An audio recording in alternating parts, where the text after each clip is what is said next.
2025년 5월 미국의 심장부 워싱턴 DC에서 한 권의 책이 정치계를 지금 흔들고 있는데요. CNN의 제이크 테퍼와 알렉스 톰슨이 200명이나 넘는 정부 고위 관계자들을 인터뷰해서 완성한 오리지널 신 원죄라는 책인데요. 지금 이 책이 미국을 흔들고 있습니다. 이 책이 폭로한 진실은 정말 충격적인데요. 지난 4년간 미국을 이끈 것은 조 바이든이 아니었다는 건데요. 그렇다면 과연 누가 세계 최강국을 움직였을까요? 오늘 방송에서는 은밀한 권력의 실체와 민주주의 역사상 가장 충격적인 은폐 스캔들을 파헤쳐 보도록 하겠습니다. 여러분들 오늘 방송 매우 중요하고요. 그리고 또 흥미롭습니다. 끝까지 시청 부탁드리겠습니다. 이 오리지널 씬이 폭로한 첫 번째 충격은요. 조 바이든의 실제 건강 상태였습니다. 책에 따르면 바이든은 이미 2023년부터 심각한 인지 기능 저하를 보였다고 하는데요. 속삭이듯이 말하고요. 중심을 잃기도 하고 오랜 친구들을 알아보지 못했고요. 심지어는 민주당의 이 큰 지지자였던 조지 클루니마저도 알아보지 못했습니다. 이런 조 바이든에 대한 백악관 내부의 대응은 더 충격적인데요. 예를 들어 업무 시간을 오전 10시부터 4시까지로 제한하고요. 연설문을 대폭 줄여서 오래 서 있지 않도록 조치했다고 합니다. 그리고 슬로우 모션 촬영으로 느린 걸음을 은폐하고 조작했다고 하죠. 또 이런 것도 있었는데요. 에어포스 원 계단을 짧게 개조해서 낙상 위험 차단을 하기도 했다고 합니다. 그리고 무대마다 이 난간을 설치하고 보좌관들이 양 옆에서 호위까지 할 지경에 이르렀었죠. 한 내부 관계자는 재선에 성공하면 휠체어를 준비해야 한다는 그런 이야기까지 나왔다고 증언했습니다. 그리고 최근 공개된 또 다른 폭탄이 있었죠. 바로 바이든 대통령의 이 전립선 암 진단입니다. 맨해튼의 스튜어트 피셔 박사는 이미 다른 장기로 전이됐을 가능성이 높고 생존 기간이 6개월 정도일 수 있다. 이렇게 경고했죠. 그런데 여러분들 충격적인 것은요. 이 모든 것들을 미국 국민들은 전혀 몰랐습니다. 자, 그렇다면은 진짜 질문은 이건데요. 지난 4년간 도대체 누가 미국을 운영했는가? 이 질문입니다. 이 책 오리지널 씬에서 이에 대한 명확한 답을 제시하고 있는데요. 바로 정치국, 폴리트부로라는 이 정치국이라고 불리는 그림자 권력 집단이었습니다. 여러분들 이 말은 원래 이 political bureau, 그러니까 정치국에서 기인을 했는데 구소련 공산당의 최고 정책 결정기관이었습니다. 구소련식 밀실 정치의 상징이라고 할 수 있는 이 정치국이라는 표현이 사용됐다는 거, 이것은요 바이든 대통령의 재임 기간 동안 미국이 대통령이 아닌 측근 몇 명에 의해서 움직였다는 아주 정말 충격적인 비유입니다. 자, 그렇다면 핵심 인물들은 과연 누구일까요? 첫 번째는 마이크 도닐런입니다. 1980년대부터 바이든의 측근이었는데 백악관 내부에서는 바이든이 원한다면 전쟁도 시작할 수 있게 할 정도로 이 신뢰받는 인물이라고 불려졌습니다. 두 번째는 스티브 리차티. 오바마 시절부터 이 바이든의 비서실장을 지낸 최측근이죠. 의회와의 모든 협상을 전담했다고 하죠. 세 번째는 브루스 리드.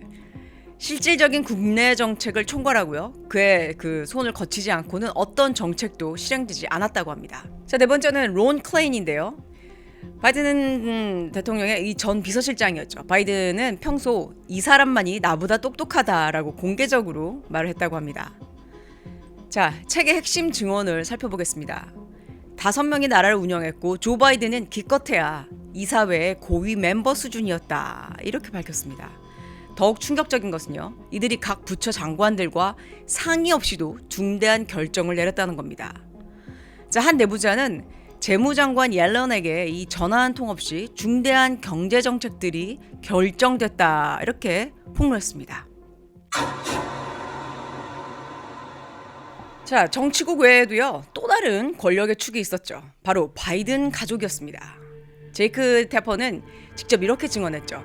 바이든의 아들 헌터 바이든이 가족의 의사결정을 주도했다. 그는 거의 가족의 비서실장 같은 역할이었다. 이렇게 말이죠. 더욱 놀라운 것은 테퍼의 이 발언인데 나는 헌터를 개인적으로 존경하지 않는다. 그는 형이 죽은 후에 형수와 불륜을 저질렀고 심지어 그녀를 마약 중독자로 만들었다. 이런 충격적인 발언을 했습니다. 자, 그럼에도 이런 인물이 미국의 정책 결정에 깊숙이 관여했다는 건데요. 그리고 바이든이 임기 종료 직전 오토펜 서명으로 그의 모든 죄에 대한 사면을 명령했습니다. 자, 그리고 또 질 바이든 여사의 역할도 논란이죠. 남편의 상태를 누구보다도 더 잘 알면서 재선 출마를 강력히 밀어붙였다는 그런 증거들이 지금 나오고 있습니다. 실제로 이 법무부 고위 관리인 레오 테렐은 질 바이든을 노인 학대 혐의로 기소해야 한다고 아주 공개적으로 주장하고 있습니다. 바이든 전 대통령의 이 건강 악화와 이 인지 저하에도 불구하고요, 주변 인사들이 이거를 그냥 방치하거나 정치적 목적으로 이용을 했다고 하는 그런 주장이었죠. 여러분들 혹시 이 장면을 보신 적 있으신가요? 2024년에 이 대선 토론에서 카메라를 멍하게 바라보던 이 모습, 그리고 트럼프 대통령을 멍하게 바라보던 그 모습, 자, 그리고 평생 동안 지지자였었던 배우 조지 클루니를 알아보지 못했던 그런 모습이 포착되게 됐습니다. 그런데 진짜 문제는 따로 있었죠. 바이든이 서명한 이 수많은 행정명령들이 실제로는 오토펜으로 처리됐다는 그런 의혹입니다.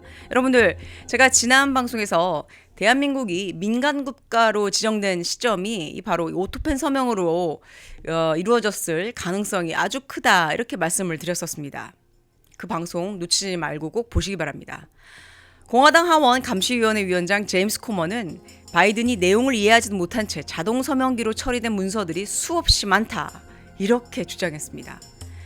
특히 바이든 임기 말 그 하루에 1,500명이나 사면한 그런 초유의 사태도 이런 같은 맥락에서 의심받고 있습니다. 테네시주 공화당 의원인 이 앤디 오글슨요, 더욱더 이 직설적으로 발언했죠. 나는 그가 실제로 미국 대통령이었는지 알고 싶다. 대체 어떤 정책들이 무효인지, 헌법적 문제를 어떻게 해결할지 알아야 한다, 이렇게 말이죠. 자, 한 의원은 바이든과의 이 직접 대화를 이렇게 회상을 했습니다. 그의 눈을 보는 순간 알 수 있었다. 불은 켜져 있지만 아무도 집에 없다는 것을. 이렇게 말이죠. 자, 이 소식이 전해지자 미국 국민들의 반응은 분노 그 자체였습니다. 라스무센 리포트 여론조사 결과 72%가 바이든 상태 은폐는 아주 심각한 스캔들이다, 이렇게 밝혔고요. 이 중에서 48%는 매우 심각한 사안으로 인식한다. 그리고 23%만이 심각하지 않다라고 응답했습니다. 자, 도널드 트럼프 대통령은 이를 최고 수준의 반역이라고 규정했습니다. 그는 이 소셜미디어에 이렇게 썼는데요. 조 바이든은 국경 개방을 지지하지 않았습니다. 그는 결코 국경을 열어서 범죄자들이 자유롭게 우리나라로 들어오게 하자는 말을 한 적이 없습니다. 그런 그가 그런 정책을 추진한 것이 아니라 그의 인지저하를 알고 있던 사람들이 오토펜을 이용해서 대통령직을 장악한 것입니다. 그들은 미국의 대통령직을 훔쳤고 우리를 큰 위험에 빠뜨렸습니다. 이것은 최고 수준의 반역입니다. 이렇게 말이죠. 자, 공화당은 현재 미국 대통령 역사상 최악의 은폐 사건으로 규정을 하고요. 지금 현재 대대적인 청문회를 준비하고 있습니다. 자, 여러분들, 이 책 원제가 우리한테 던지고 있는 질문은 단순합니다. 과연 민주주의란 무엇인가? 여러분들, 한 개인이 나이를 먹고 아픈 것은 어쩌면은 자연스러운 일이죠. 그런데 국가원수인 대통령이 사실을 국민들한테 숨기고요, 대신 다른 사람들이 국가를 운영하게 한 것은 민주주의에 대한 엄청난 배신이 아닐까요? 더 심각한 것은 이 모든 일이 바이든을 보호한다는 명목으로 이루어졌다는 점입니다. 한 의료 전문가는 이렇게 말했습니다. 바이든을 계속 밀어붙인 사람들이 사실상 그를 죽이고 있었다. 이렇게 말이죠. 참 충격적인 얘기죠. 이것이 바로 우리가 이 이야기를 이 대한민국에서, 그리고 대선을 앞둔 지금 전해야 하는 그 이유였습니다. 권력의 투명성, 지도자의 책임, 그리고 국민의 알 권리는 결코 타협하거나 양보할 수 없는 그런 가치죠. 여러분들, 정치는 국민들의 삶을 바꿀 수 있습니다. 그 삶의 결정권은 지도자가 아닌 국민들한테 있어야 한다고 저는 생각하는데요. 우리나라 헌법에 이런 말이 있죠. 대한민국 헌법 제1조 2항에 대한민국의 주권은 국민에게 있고 모든 권력은 국민으로부터 나온다. 그것이 진짜 민주주의의 시작이자 끝이라고 저는 생각하는데요. 여러분들은 어떻게 생각하시나요? 여러분들의 귀한 의견 댓글로 기다리겠습니다. 오늘 방송 도움 주셨길 바라고요. 도움이 주셨다면 구독과 좋아요 잊지 마시기 바랍니다. 오늘도 시청 감사합니다.